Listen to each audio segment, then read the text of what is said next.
बाहर से गंदम आ रही है और यहाँ अपनी गंदम तैयार है। $1 अरब की गंदम इंपोर्ट करके हमारे किसानों को मेहनत की मिट्टी में मिला दिया गया। एहसन इकबाल का जफरवाल में अवामी इज्तिमा से खिताब, साबिक़ हुकूमत पर तनकीद, कहा ये वो फैसले हैं जिनकी सज़ा अफलातून को मिल रही है।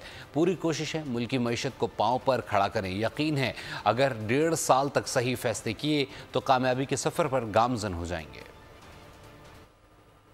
आपको ये जानकर हैरत होगी कि निगरान हुकूमत के दौर में जब हमारे अपने गल्ले भरे हुए थे गंदम और हमारी फसल आने वाली थी, $1 अरब का गंदम का सौदा करके ये वो फैसले हैं कि जिनकी सजा आज किसानों को भी मिल रही है और इस हुकूमत को भी उसका सामना करना पड़ा। जिन अफलातूनों ने ये फैसला किया उस वक्त उनको सजा मिलनी चाहिए।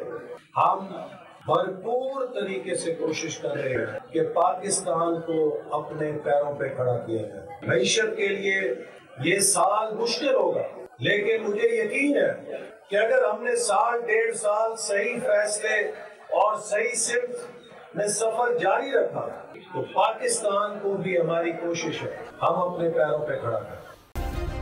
सब्सक्राइब करें और बेल दबाएं ताकि कोई खबर रह न जाए।